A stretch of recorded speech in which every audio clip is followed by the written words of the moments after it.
Assalamualaikum warahmatullahi wabarakatuh. Waalaikumsalam. Alhamdulillah, puji syukur kita panjatkan kepada Allah Subhanahu wa taala, Tuhan Yang Maha Esa. Karena hari ini kita masih diberi kesehatan, ya, keselamatan, sehingga kita semua Bapak Ibu masih dapat hadir di ruangan ini. Sebelumnya kami mengucapkan terima kasih sekali lagi pada Bapak Ibu yang sudah meluangkan waktunya untuk berkenan menghadiri kegiatan kami, ya.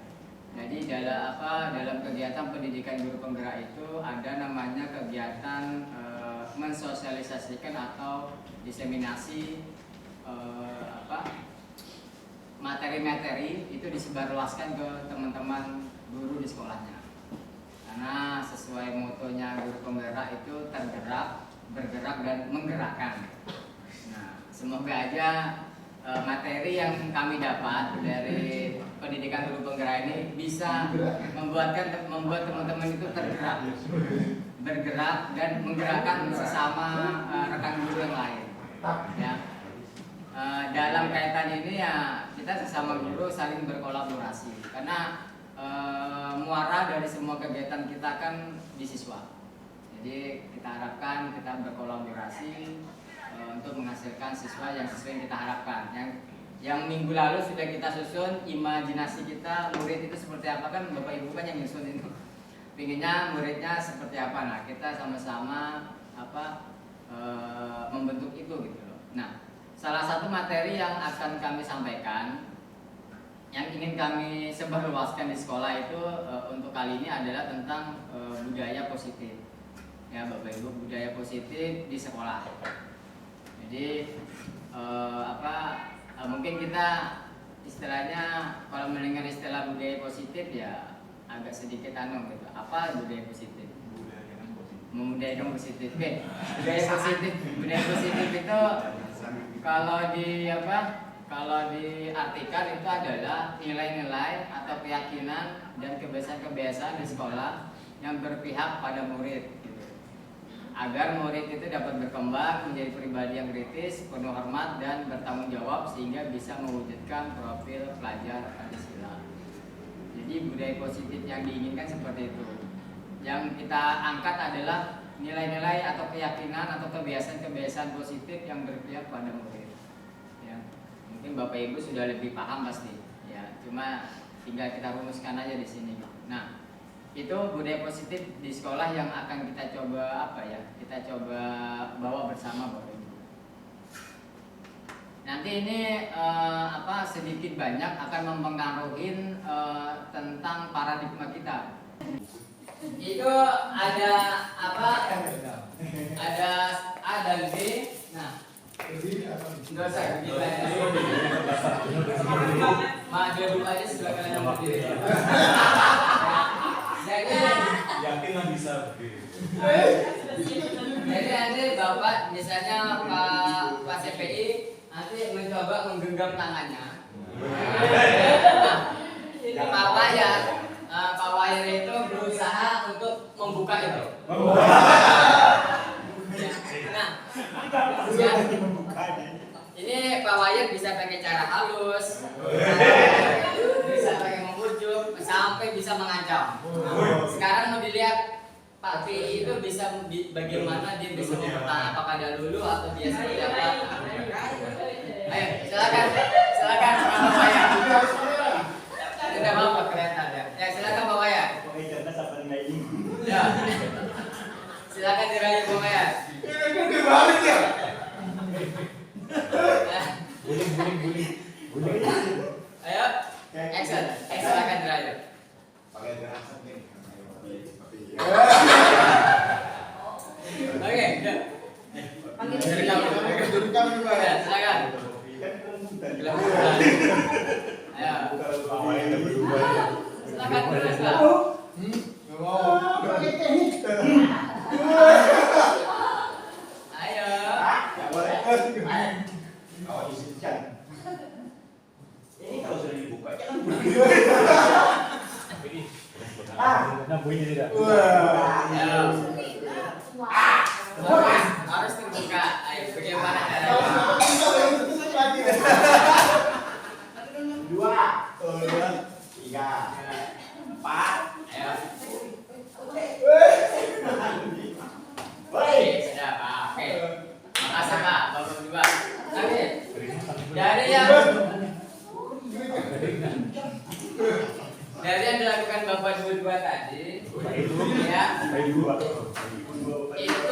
yang bisa kita ambil apa Bapak Ibu?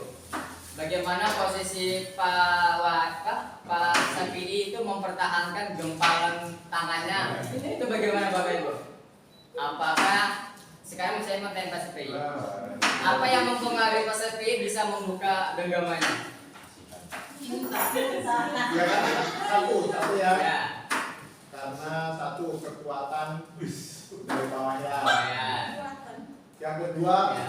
inisiatif dari kekuatan saya. Ya. Saya tidak mau juga terlalu kuat kan, Ya. kalau terlalu kuat nanti efeknya ke Atau otot saya atau anggota badan saya. Ya. Oke, nah jadi Pak PI ketika membuka itu ada motivasi dari luar atau dari dalam Pak PI sendiri? Dari dalam. Dari dalam. Artinya yang mengontrol kepala itu diri sendiri atau diri? Nah, dari sini bisa kita simpulkan ternyata untuk membuka sesuatu itu paling gampang adalah dari dalam sendiri. Meskipun dari luar itu godaannya bukan main, kalau dari dalam tidak membuka, tidak akan terbuka. Ibu, yang begitu Pak Pi. Ini kalau dalam teori teori positif itu dinamakan motivasi intrinsik, motivasi dalam diri yang menyebabkan dia dengan sukarela untuk mengikuti. Ya. Ada juga motivasi ekstrinsik itu dari luar. Dari luar tadi dibujuk, dihardik, disumpahi segala macam. Itu dari luar. Termasuk dihukum. Ada. Nah, ini ada teori kontrol atau teori pilihan. Ada teori tentang ilusi guru mengontrol murid. Artinya apa? Guru itu sering memaksa murid untuk mengikuti apa yang menjadi perintah atau keinginan guru. Yang kedua ada teori ilusi bahwa kritik dan membuat orang bersalah dapat menguatkan karakter dia ini. Biasanya anak-anak itu sering kenapa kamu telat? Kamu sering mengecewakan saya. Itu kan biasa membuat anak merasa bersalah. Itu biasanya kadang bisa menguatkan karakter, tapi kadang juga ada orang yang malah semakin tidak kuat karakter. Kemudian ada teori semua positif efektif dan bermanfaat. Ya. Kemudian ini ilusi orang dewasa memilih untuk memaksa. Ada Pak.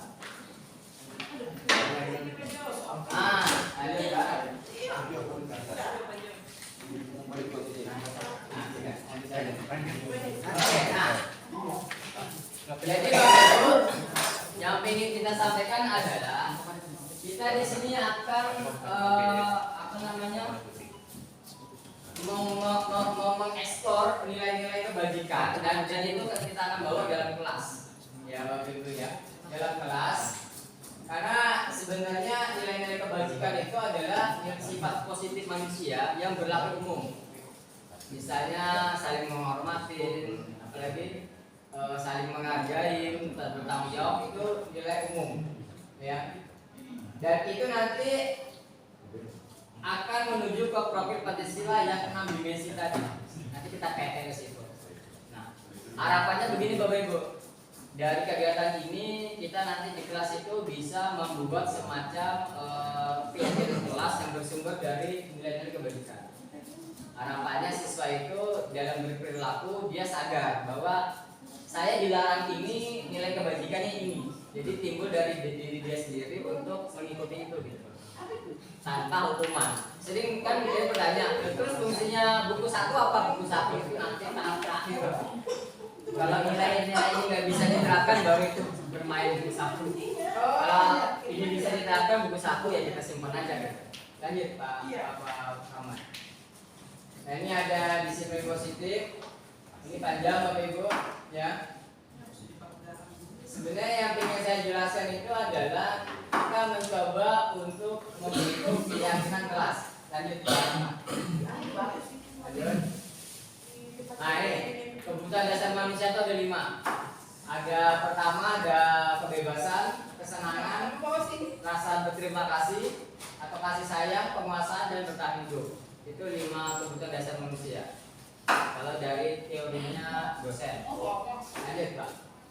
Bukan ini bisa diambilkan terus Pak. Terus. Nah ini Pak Rahmat. Terus Pak. Lanjut aja.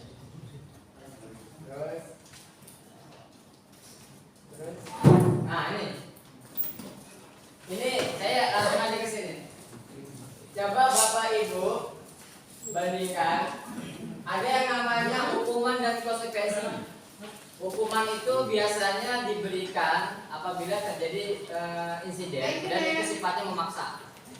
Ada yang namanya konsekuensi. Konsekuensi itu berarti dampak dari perbuatannya. Kan beda kalau hukuman misalnya anak lambat di sekolah namanya hukuman. Tapi kalau konsekuensi itu misalnya Bu Ali jatuhkan HP-nya guru semia, dia mengganti HP-nya, itu namanya konsekuensi. Ya, konsekuensi itu adalah dampak dari perilaku yang kita perbuat. Dari tindakan guru di atas mencatat 100 kali dalam buku kalimat saya tidak kata terlambat karena terlambat di sekolah ini masuk hukuman atau konsekuensi? Hukuman. Ya, hukuman. Oke, kita kunci ada hukuman. Ya, baru yang kedua, lari mengelilingi lapangan basket 2 kali karena terlambat hadir di sekolah, hukuman atau konsekuensi? Hukuman. Ini kalau produk lama biasanya nganggapnya itu hukuman. Kemudian murid diminta untuk push up 15 kali karena tidak menggunakan masker ke sekolah. Hukuman konsekuensi? Perintah. Kemudian menggantikan kertas tugas teman yang telah dicoret-coret, hukuman konsekuensi. Ya. Kemudian membersihkan tumpahan air di meja karena tersenggol pada saat belajar. Konsekuensi. Kemudian murid disuruh mengadakan sepatu karena tidak mengenakan sepatu hitam. Kemudian yang terakhir, dari mengelilingi lapangan basket 2 kali karena terlambat masuk ke Joka. Kita lihat. Ya, ternyata mencatat 100 kali itu hukuman. Karena tidak ada hubungan antara mencatat dengan terlambat. Tidak ada hubungannya. Itu namanya hukuman.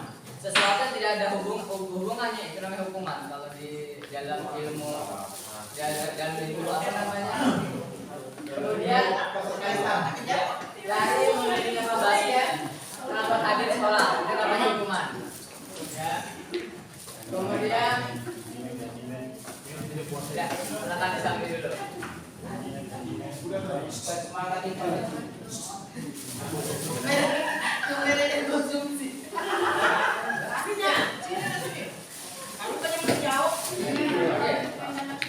Ya, lanjut Bapak Ibu ya. Kemudian menggantikan kertas tugas teman yang telah dicoret-coret itu konsekuensi. Karena dia ya terkaitan. Ya, karena kertas yang rusak dia ganti baru, itu namanya konsekuensi. Kemudian membersihkan lumpur air karena tersenggol pada saat belajar. Ya, dan membersihkan akibat yang dikerjakan. Masih ada hubungan. Kemudian murid disuruh tidak mengenakan sepatu. Nah, ini tidak ada hubungannya. Ya. Ya, karena tidak sepatu hitam. Biasanya kan begitu, suruh jemur gitu. Ya. Itu hukuman namanya. Kemudian lari mengelilingi lapangan basket 2 kali PJOK. Ini masih hubungan karena PJOK ada pelajaran basket. Masih nyambung.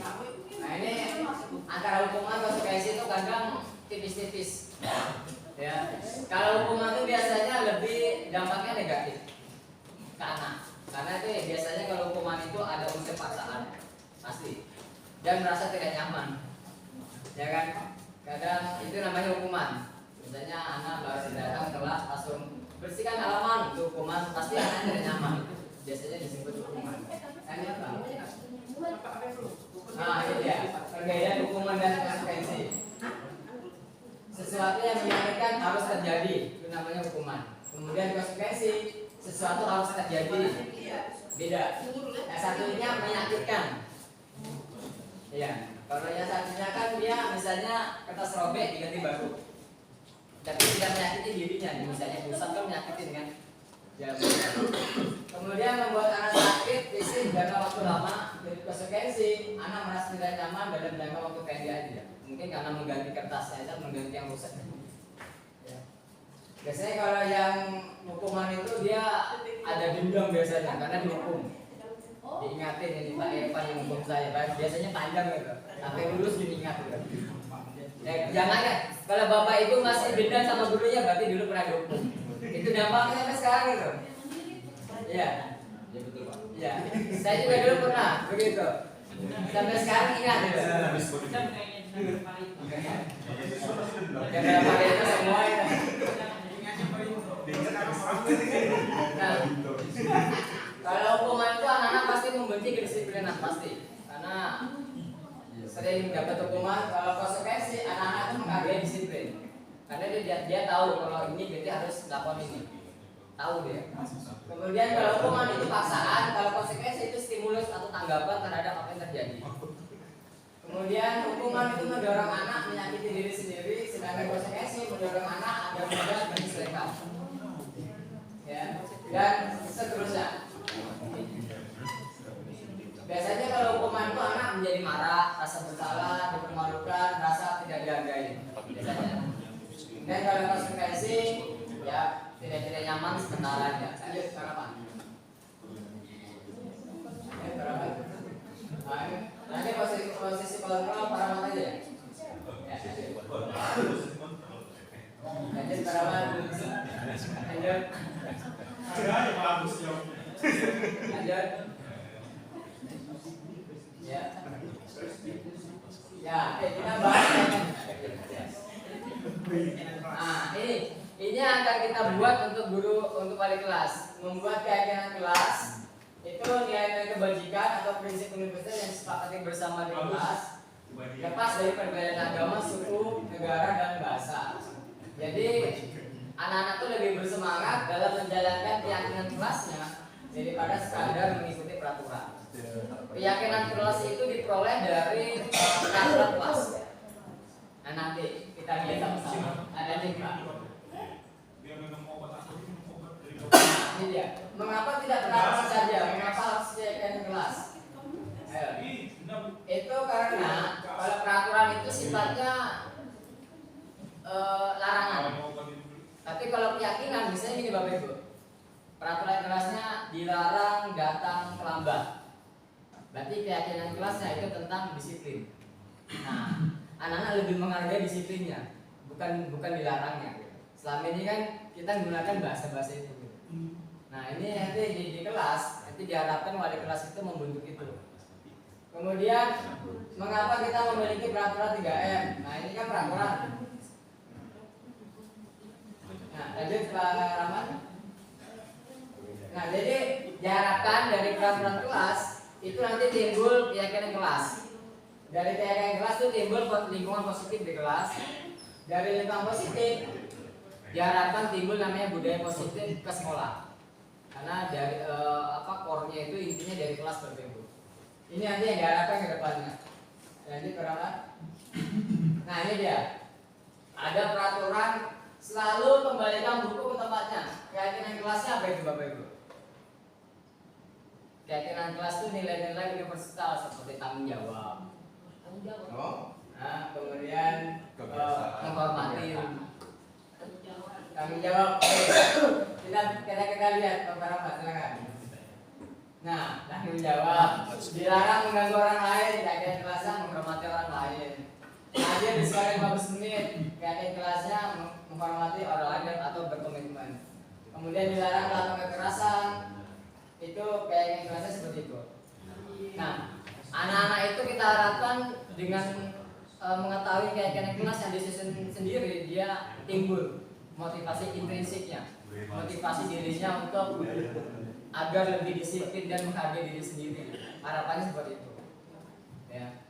Nah, buku saku itu jalan terakhir lah, buku saku. Ya, jalan terakhir. Kita berusaha supaya anak itu disiplinnya dari diri sendiri, maunya. Ya, kita pelan-pelan bertahapnya. Lanjut Pak Rahmat. Nah, ini dia. Keyakinan kelas dan peraturan kelas itu hal yang sama atau beda? Benar atau salah? Salah. Oke, Pak Rahmat. Ya, salah. Keyakinan kelas itu nilai-nilai universal. Kalau peraturan dibudayakan. Ya, peraturan itu lebih bersifat larangan. Oke, keyakinan kelas itu berdasarkan nilai kebajikan atau prinsip universal. Betul. Iya. Ya, berapa? Karena sumbernya dari situ. Oke, lanjut berapa? Nah, ini dia. Ini ada nilai kebajikan atau yang diangkat dari peraturan-peraturan di sekitar kita. Menggunakan helm saat mengendarai motor, nilai kebajikannya keselamatan. Seperti itu Bapak Ibu. Dibuka aja Pak. Karena masih jaga sosial. Nanti ini yang diharapkan. Nah, ini yang diharapkan dari nanti wali kelas. Kurangi kata-kata kasar. Keras boleh, tapi kasar ya enggak. Nah, ini yang baik. Jadi nanti Bapak Ibu wali kelas dalam menyusun keyakinan kelasnya itu ada beberapa langkah. Nah, dari langkah di depan, ya, dari langkah di depan, kira-kira yang pertama kali dilakukan yang mana? Kelihatan berarti? Ya. Oke, langsung aja Pak Rahmat. Berdiskusi.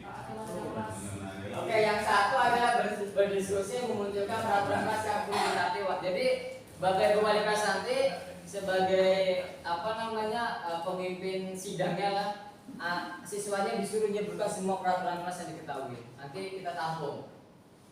Nanti setiap kelas mungkin beda-beda nanti keyakinan kelasnya. Mungkin kelas ini beda dengan sebelah. Karena keyakinan kelas sebelah mungkin beda-beda. Jadi anak-anaknya suruh sebutkan semua peraturan kelas yang diketahui, misalnya dilarang makan di kelas semua. Jadi dari situ kita munculkan yang kedua berapa? Ya, jadi nanti mengubah peraturan yang dimunculkan anak-anak tadi menjadi kalimat positif. Misalnya dilarang datang terlambat, kalimat positifnya apa?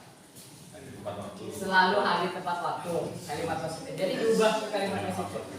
Jadi nggak ada mindset negatifnya gitu loh, ininya seperti itu. Budaya malu kan tidak paham. Gurunya tidak tahu ya, ada kesalahannya. Ya, Budaya malu dibalik jadi begini. nanti kita ubah ya. Nanti Pak. Itu siapa pelaku ini? Kemudian setelah nanti Bapak Ibu wali kelas setelah mengubah ke kalimat positif, itu kemudian kalimat positif tadi dijadikan nilai kebajikan. Misalnya tadi selalu datang tepat waktu, itu nilai kebajikannya apa? Tanggung jawab, segala macam. Ya. Nanti nilai kebajikannya itu bisa ditempel di dinding kelasnya. Itu yang bisa tiap hari yang mereka baca. Jadi karena itu sumber dari mereka kan. Jadi diharapkan anak-anak itu sadar, ini kan dari saya gitu. Jadi nanti kalau ada masalah, kita bisa kembalikan. Ini udah kita sepakat di awal keyakinan kita. Dia anaknya biasa dari sendiri. Harapannya seperti itu, bukan dari kitanya. Karena yang kita bina ini anak-anak yang beranjak mau remaja. Lanjut Pak. Nah kemudian setelah itu berdiskusi mengenai perilaku yang mencerminkan keyakinan kelas. Misalnya keyakinan kelasnya tanggung jawab, maka perilaku yang muncul apa dari tanggung jawab itu? Ya, misalnya perilakunya selalu menghargai waktu. Ya, gitu. Ya. Kemudian selanjutnya Bapak Ibu. Ya ini kemudian nanti kita berdiskusi dengan anak-anak tentang peran warga kelas. Warga kelas itu guru dan siswa. Jadi nanti gurunya ditulis guru tugasnya titik-titik, siswa guru tugasnya titik-titik. Nanti sama-sama kita membahas. Jadi siswa bisa Pak, guru tugasnya mengajar, Pak, guru tugasnya datang tepat waktu, nanti disepakatin. Jadi gurunya juga merasa bertanggung jawab gitu. Tidak kan? Gitu loh. Nah ya. Oke, kemudian lanjut. Nah, kalau sudah ada keyakinan kelas, jadi bisa dilihat. Tapi kan kita belum, kita mencoba baru. Ya, nanti bisa dibandingkan yang tahun sebelumnya dengan tahun ini. Ya, paling enak itu kalau wali kelasnya kelas 1, kelas 2 dia lagi enak tuh. Dia tidak perlu buat baru, dia cuma tinggal apa ya, menambah atau mengurangi. Tapi udah enak itu berarti. Ya kan? Lanjut ke halaman masuk. Nah, ini kebutuhan dasar. Tadi sudah saya jelaskan 5 kebutuhan dasar. Yang pertama apa? Kesenangan. Kedua kesenian. Saya. 3. 4. Tahta.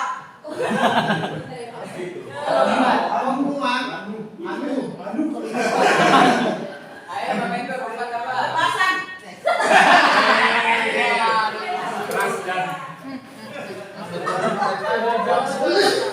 Jawab betul selfie. Oke, kita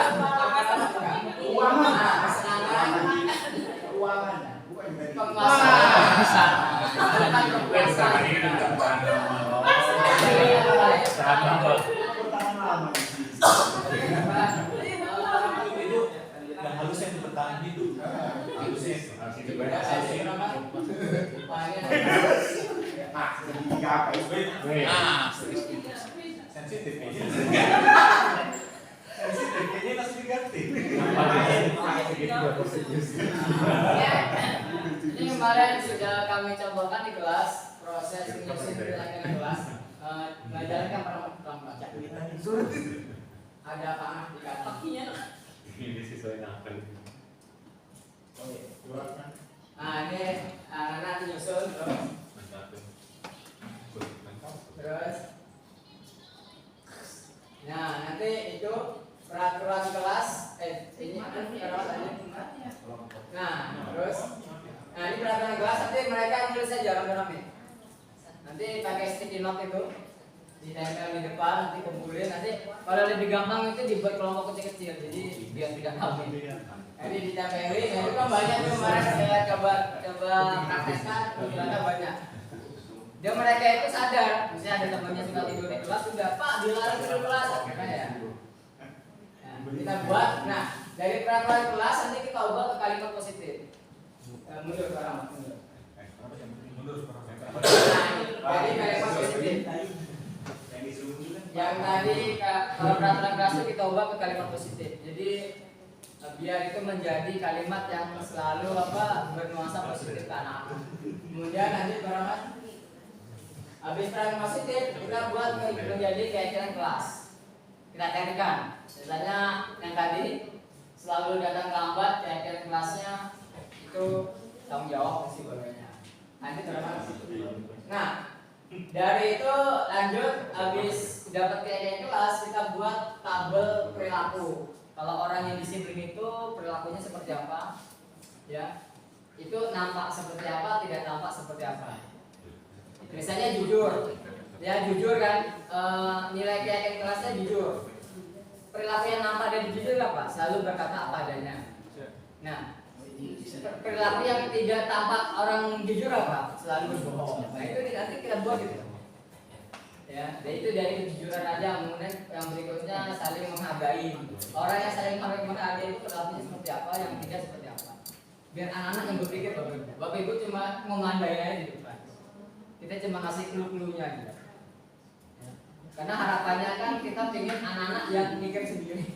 Karena bersumber dari mereka. Kan gitu Pak. Nah ini peran guru dan murid. Nah tugas guru titik-titik. Anak-anak itu bisa apa? Tugas guru membimbing ya boleh, masukkan aja, disepakati sama-sama. Tapi yang penting tugas guru yang tugas pokok itu yang merencanakan pembelajaran, mengajar, menilai, evaluasi itu wajib boleh.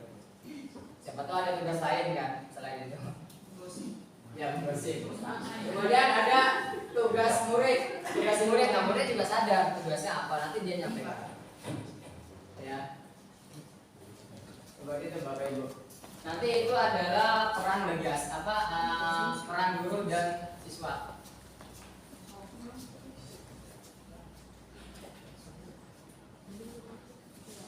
Oke, mungkin itu Bapak Ibu sedikit dari saya. Kalau kurang banyak nanti lain waktu. Ya, nanti selanjutnya ada segitiga restitusi. Ya, segitiga restitusi itu adalah proses menstabilkan keadaan atau permasalahan yang ada di sekolah. Nah, ini langsung aja orang ketarunaan yang membahas.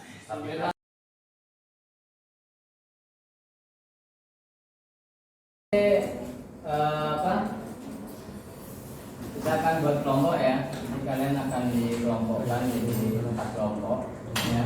Jadi kita akan menyusun yang namanya keyakinan kelas atau nanti lah kita jelaskan apa itu keyakinan kelas ya. Kita akan menyusun itu dari pengalaman kalian ya. Jadi ada yang pernah dengar nggak keyakinan kelas itu apa? Belum. Oke. Jadi keyakinan kelas itu bersumber dari kata-kata atau kalimat nilai-nilai kebajikan atau kebaikan yang berlaku secara umum. Contohnya apa?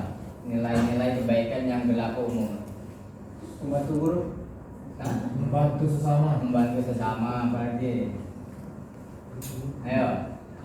Yang sifatnya umum semua orang melakukannya. Ya? Menolong. Apa lagi? Hah? Apa lagi? Ayo. Hah? Jujur, apa lagi? Benar. Traktir teman. Gotong royong, apa lagi? Membantu Pak mengerjakan tugas Pak. Membantu mengerjakan tugas teman. Ya, gotong royong. Satu kerja kelompok. Kerja kelompok, kerja sama berarti ya. Ya. Nah, jangan bantu temannya ngerjakan tugas. Apa lagi? Ya? Beribadah, apa lagi? Bersikap sopan. Bersikap sopan, apa lagi? Ya? Ayo. Hidupkan doang. Ya itu namanya nilai-nilai kebaikan atau kebajikan yang bersifat umum. Nah, itu nanti kita susun ke dalam kelas. Ya, nanti kita susun ke dalam kelas. Itu nilai yang kalian laksanakan sehari-hari di kelas. Jadi apabila nanti kalian melakukan kesalahan, itu akan kembalikan ke nilai yang kalian dengan sadar itu kalian kalian munculkan di kelas kalian. Itu menjadi patokan atau menjadi dasar kalian berperilaku di kelas. Misalnya kalian menyontek, berarti kalian melanggar keyakinan kelas kalian. Apa itu? Tidak jujur, ya kan? Nah, berarti kalian melanggar itu keyakinan yang kalian buat sendiri loh, bukan dibuat sekolah. Kalian sendiri yang buat, makanya kita buat ini. Biar itu menjadi dasar kalian melangkah. Saya kok melanggar omongan saya sendiri lah. Nah, orang yang suka melanggar omongan sendiri ciri-ciri orang apa? Ya, yang suka melanggar omongannya sendiri itu kan berarti berkhianat sama omongannya sendiri ya. Makanya ya memang menyontek itu salah satu hobi yang paling mengasihkan karena otak nggak dipaksa berpikir, benar kan? Benar Pak. Otak tuh kalau suruh nganggur senang dia, badan nggak capek, iya kan? Ya Pak. Tapi kalau otak disuruh berpikir, badan capek, pusing, dikit-dikit minum obat, ya Dit? Ya, jadi itu ya. Jadi kita akan menyusun itu. Nah, sekarang pertanyaan saya, keyakinan kelas dan peraturan kelas itu sama atau enggak? Beda. Ayo. Hal yang sama atau beda? Beda. Sama. Hah? Sama atau beda? Sama Pak. Beda Pak. Beda Pak. Yang sama angkat tangan. Ya, enggak apa-apa ngomong.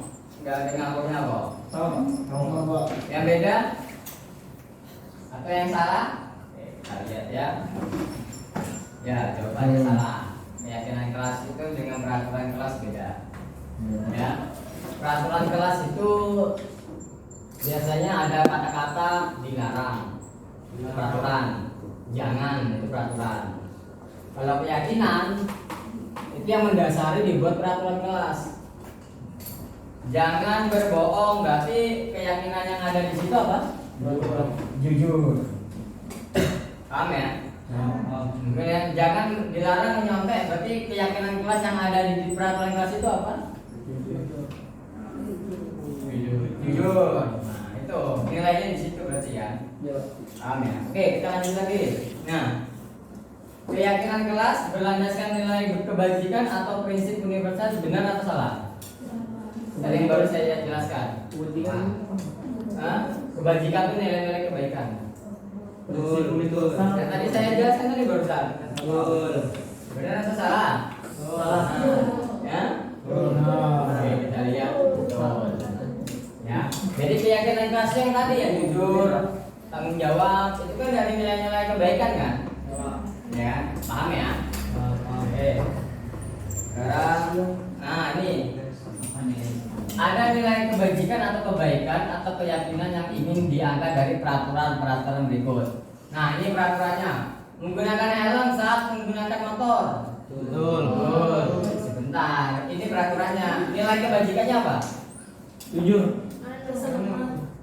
Berani Pak. Keselamatan. Oke, kita kunci keselamatan. Ada yang lain? Ayo, menggunakan helm saat mengendarai motor. Itu kan peraturannya kan? Peraturan. Nah, nilai kebaikannya apa dari menggunakan helm saat mengendarai motor? Agar biar selamat. Tadi ada menurut kalian keselamatan apa lagi?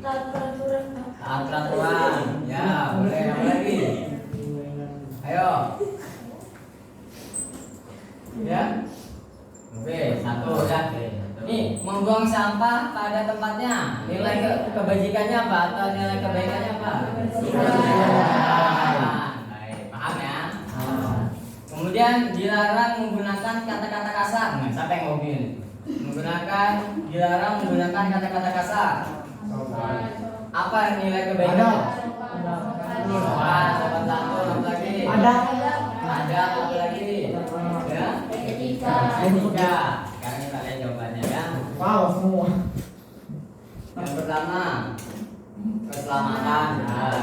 Ya. Peraturannya menggunakan helm saat mengendarai motor. Nilai kebajikan yang dapat diambil keselamatan. Yang kedua, membuang sampah pada tempatnya. Ini peraturannya. Nilai kebaikannya apa? Menjaga kebersihan. Ya. Kemudian dilarang berkata kasar. Nilai kebaikannya selalu bersikap positif sama teman atau hormati. Itu nilai kebaikannya. Ya. Oke. Sekarang kita akan mendiskusikan, menetapkan keyakinan kelas, ya. Nanti langkah-langkahnya dari sini. Yang pertama kita akan berdiskusi, memunculkan peraturan yang perlu ditaati warga kelas seperti kalian. Nanti kalian sendiri yang memunculkan. Misalnya si Abi, Pak, dilarang tidur di kelas. Dilarang tidur di kelas, nggak apa-apa. Berarti harus ditaati, ya. Kemudian dilarang makan di kelas, berarti terserah nanti munculkan semua. Berarti kan sumbernya dari kalian kan. Tapi jangan ya, kalau nggak boleh makan di kelas ya bisa makan di sana. Terserah kalian, ya. Jadi setiap kelas itu beda-beda mungkin keyakinan kelasnya. Mungkin kelas APPN dengan pengolahan beda, dengan kelas nautika beda, masing-masing, ya. Itu sifatnya lokal, sifatnya kelas. Kemudian yang kedua kita akan mengubah dari peraturan yang kalian munculkan nanti kita rubah ke kata-kata positif. Contohnya ini tadi. Nah, dilarang menggunakan kata-kata kasar. Ini kalimat negatif. Negatifnya di mana? Kata dilarang ini negatif.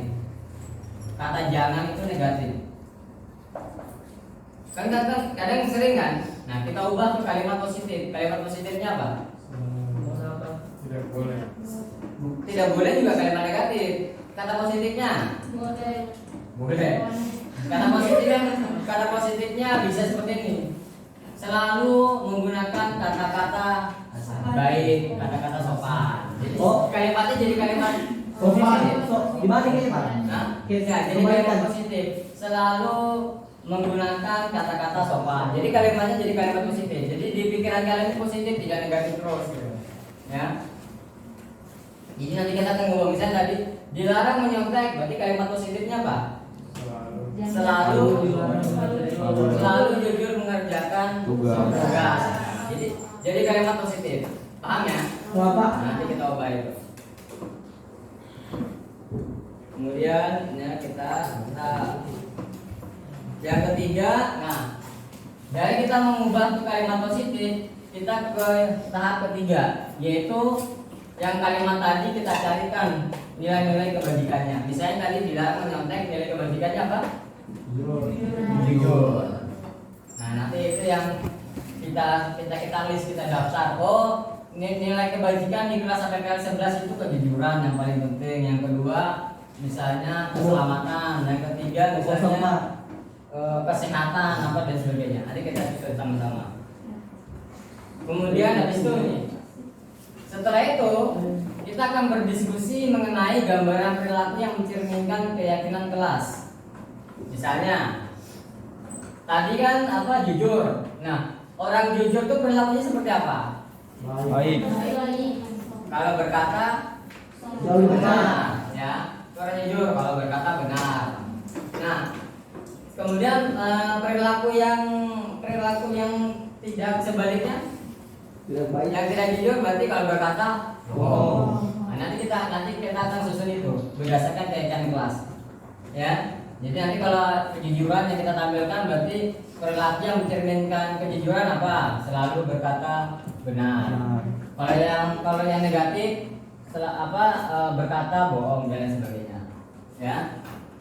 Jadi kita sama-sama nyusun. Kalau ini nggak selesai ya kita lanjut minggu depan. Nah kemudian yang kelima, kita akan dilanjutkan sudah selesai ini perilakunya. Kemudian kita berdiskusi mengenai peran seluruh warga kelas. Misalnya peran warga kelas termasuk guru. Nah nanti ada tugas guru titik-titik, tugas murid titik-titik. Misalnya tugas guru mengajar, tugas murid belajar. Ya, misalnya tugas guru menilai, tugas murid mengerjakan soal, ulangan dan sebagainya. Ya. Nah nanti tugas guru dan tugas murid itu berarti ringan. Ya.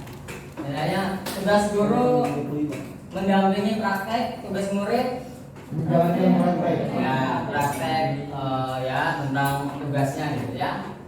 Jadi kita akan berbagi kita akan berdiskusi peran masing-masing. Paham ya? Setelah itu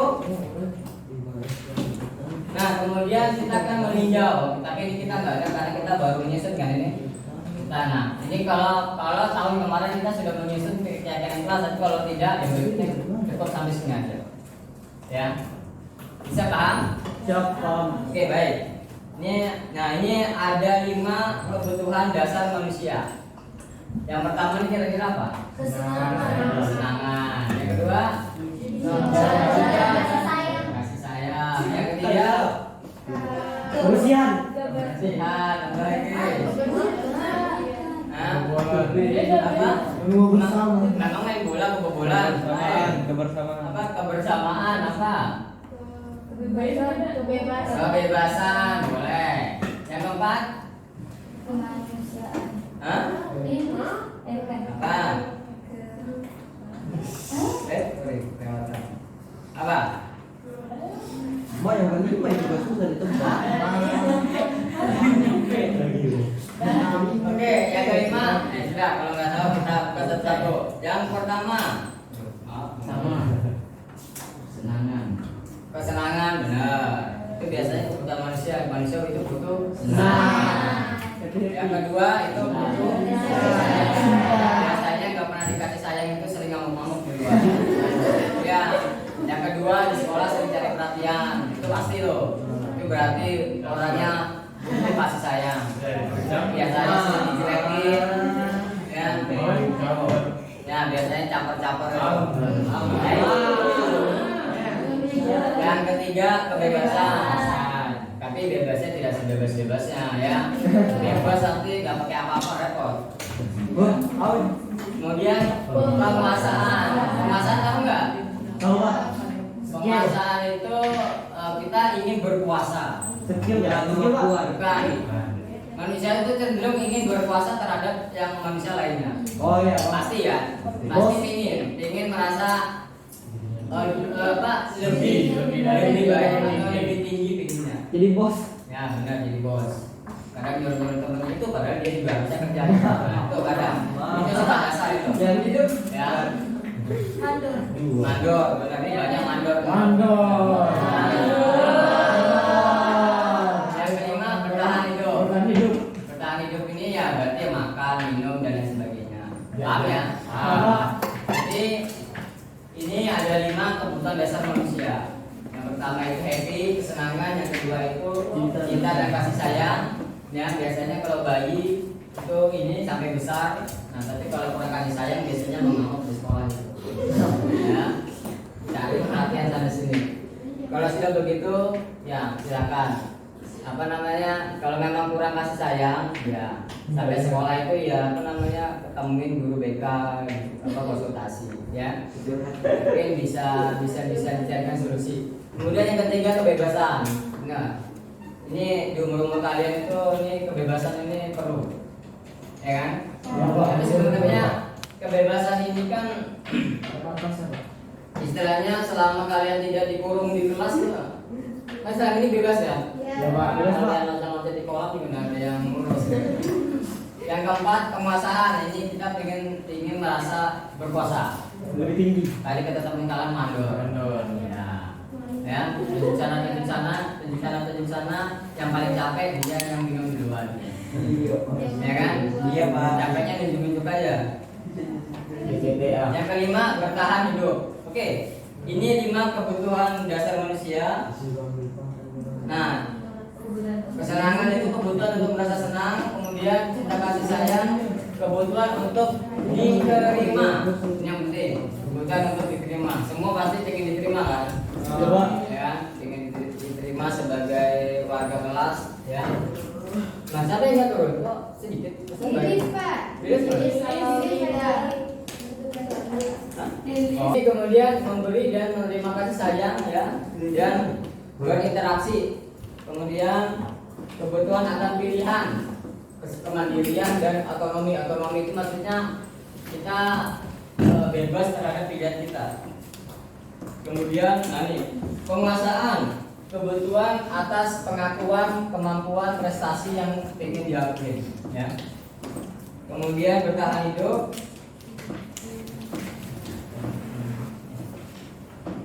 Nah, kebutuhan fisiologis, rasa lapar. Nah, ini lapar terutama itu ya. Setan lain-lain dan rasa aman. Oke. Ya. Itu ya dari saya. Sekarang kita akan menyusun praktek keyakinan kelas. Nah, ini nanti akan kita praktekkan ya. Kita akan membagi jadi berapa bagian ya? Ini ada berapa meja? 5 banjar. Kalau kelompoknya masing-masing tadi gimana? Mana? Ya, kelompokin aja. Silakan 4 kelompok. Silakan berbagi ya. Pak, kalau kita Hah? kelompok ini. Kelompok silakan. Silakan cepat. Saya kasih 5 menit. Ayo.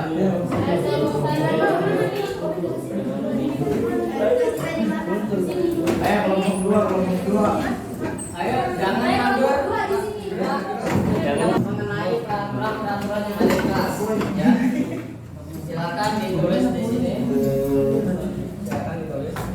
Ya, tulis juga peraturan sebanyak-banyaknya. Tulis saja peraturan sebanyak-banyaknya.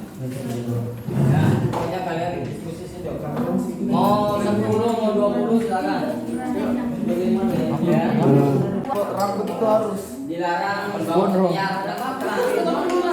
Jangan hati-hati ya. Apa lagi? Sabar. Oi. Ya. Harus dilaksanakan. Ayo silakan. menyantek.